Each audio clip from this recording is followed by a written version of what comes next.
Hello guys, welcome to my YouTube video about my book review of this book called The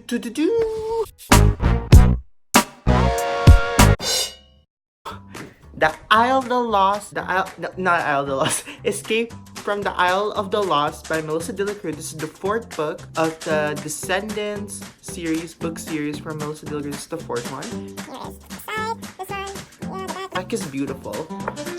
And I like how there's quotes for me today, and there's like that covers each section of the book. And this is the fourth one. And this will be a non-spoiler review, so there won't be any spoilers.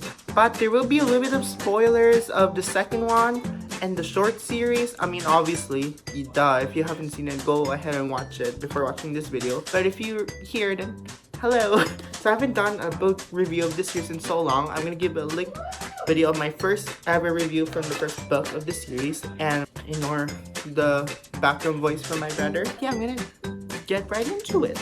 Okay, so the plot of the story is basically this takes place between the end of the second film and then the short series. Between those, this book took place. And what's basically happened is Uma is on the run, like after the second film. And so Mal and the VKs, her VK house, got an idea of wanting to do VKs to bring in more kids to Ardon, to never like abandon them, like fix the issue and stuff. So they decided, of course, to go back to the Isle of the Lost to hopefully convince the VK people to come to Ardon. And of course, stuff happens in Isle of the Lost. So there's VK villain people there, and stuff happens. And Uma has her own plans too.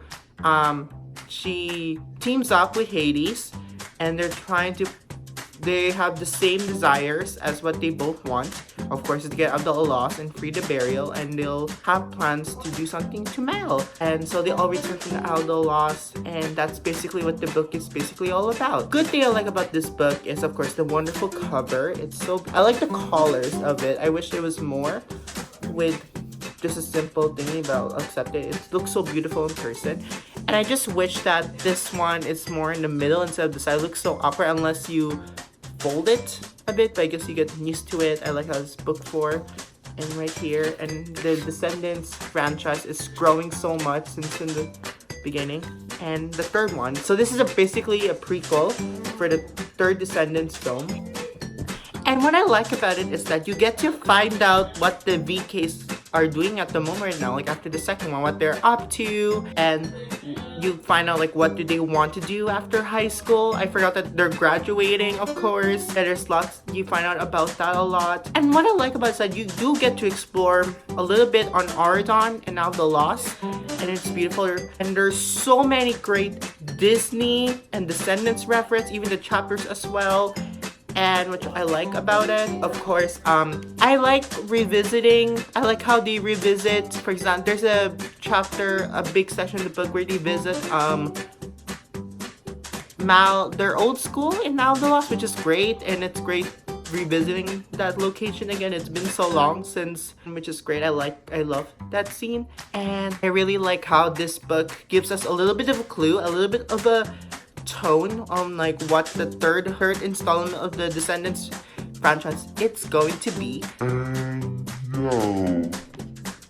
And also like what my favorite character, which I'm very interested to learn more about, is Celia. Celia is the daughter of Dr. Facilier, and she's gonna be in the third one, but this book helps me introduce more about her, and I want to know more about her. She's very like a sketchy character, and of course she's a little bit like Mal, but like different, but like she's very interesting to me. I want to learn more about her. I hope we learn more about her on the third film and stuff.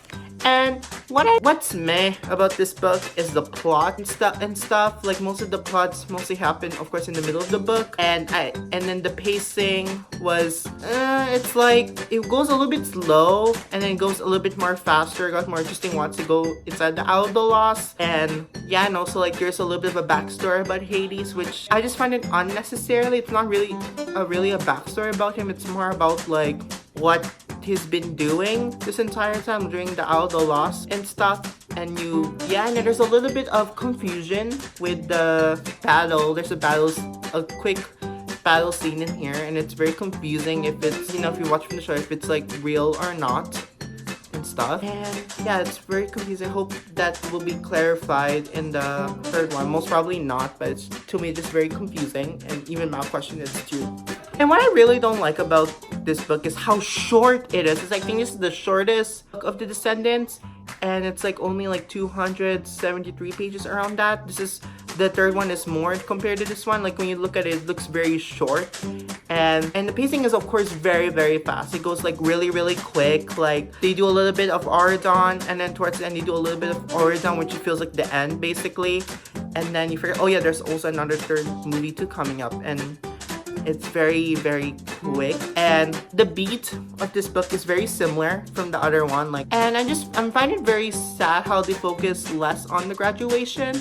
They've treated it as like a senior year and stuff, and then towards the end you see, as you know, there's graduation happening here. It's pretty sweet seeing like them growing up and especially seeing Mal evolve from like the beginning of the series compared to now. She has evolved a lot. Fascinating. It's very like pleasing for as an audience, as a fan, seeing her grow a lot from the daughter of Maleficent, the mistress of them all. Yeah.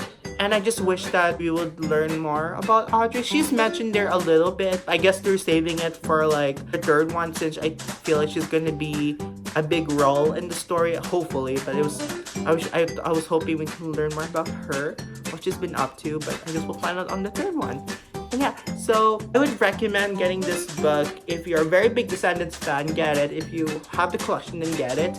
But if you're just a person that's just curious about this franchise, I guess I would recommend getting this in the library instead of like buying it, unless you read the first book of the franchise, and if you're very invested into it, then get it. Or I was assuming like wait for the sale and stuff. So yeah, hope you guys enjoyed this book review, this book session I meant. I want to see your guys' opinion. What do you think of the book, and how excited are you for Descendants 3, and what's your prediction of the film? And I'm so excited. Hopefully it feels like the last of the era, but hopefully they'll do more of the franchise. There's so much more you can do with this franchise.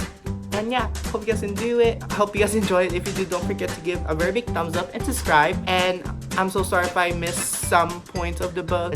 Yes, my review, and hope you guys enjoy it. And I'll see you all on my next video. This is the 5th book session. Okay, bye!